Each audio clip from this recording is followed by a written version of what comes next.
So this video is for the Terrorbird contest where we tell our most embarrassing story or just whatever for in our dorm life for a chance to win the or some goodies from the band Mew.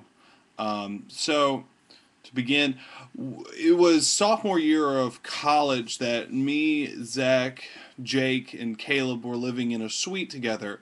Caleb and I were in the one suite over here. There was a bathroom adjacent, and then in the same sort of hallway, Jake and Zach were living as well. So we were all kind of connected. We were all in this little apartment, so to speak, but it was in the dorms.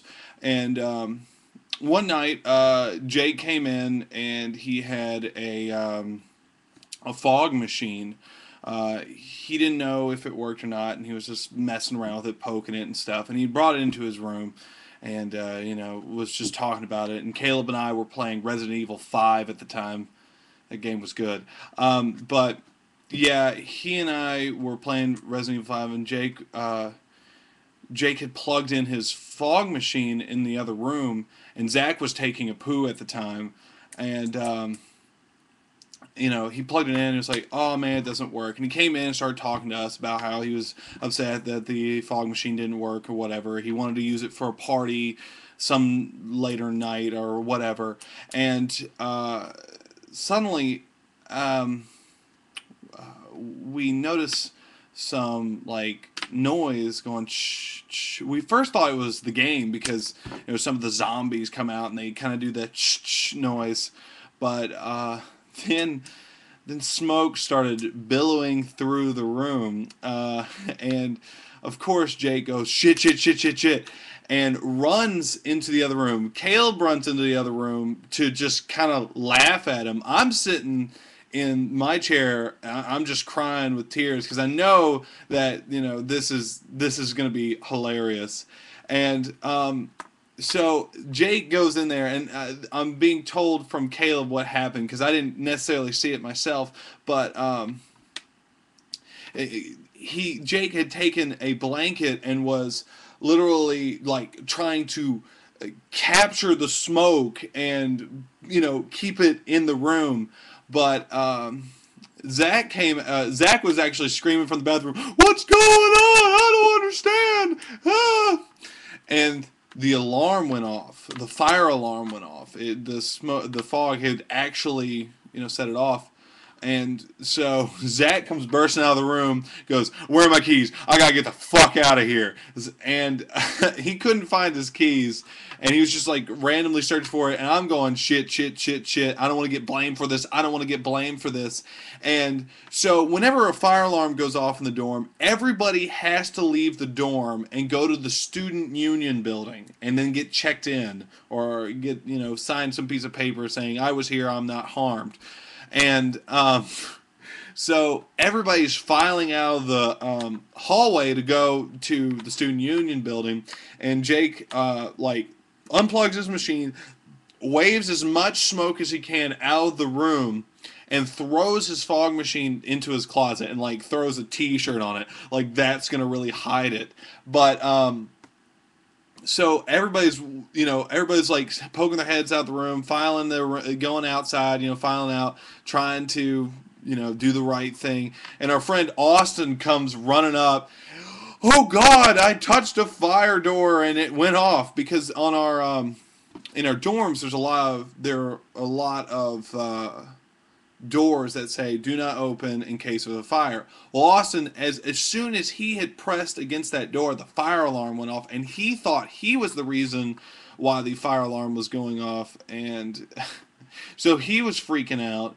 Jake was freaking out. Caleb was freaking out. Zach was trying to escape but couldn't find his keys, so he had to go with us anyways. So we all had to go to the student union building, and all the residents or RAs, I can't think of the word, they were all like, "Who did this? Who did that? Because we know it wasn't a fire, blur, blur, blur, blur, blur."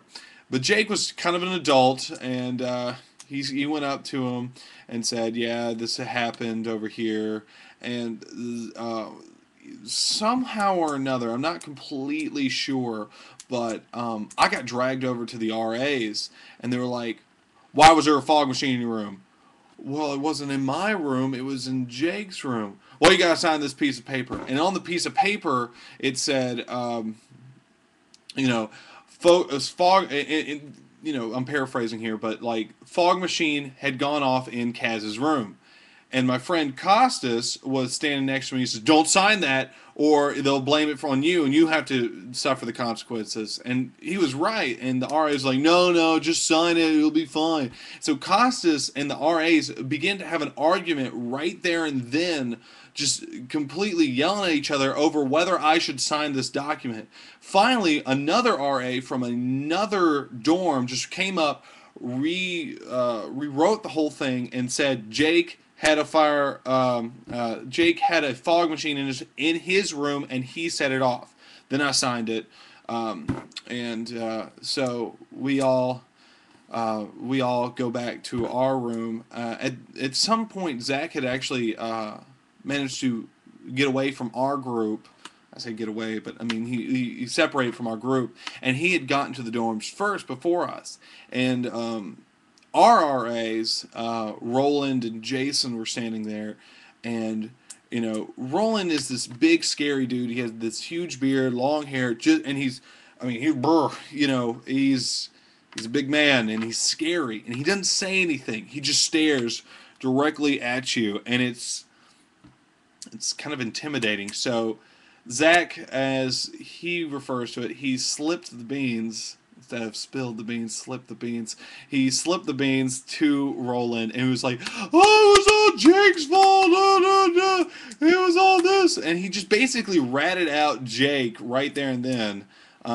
Because we all were like, "Don't tell anybody who did this" at the beginning of our little adventure into the student union building. But, you know, uh, but thankfully Jake had, you know, confessed earlier, or Zach would be in more trouble than he was with us.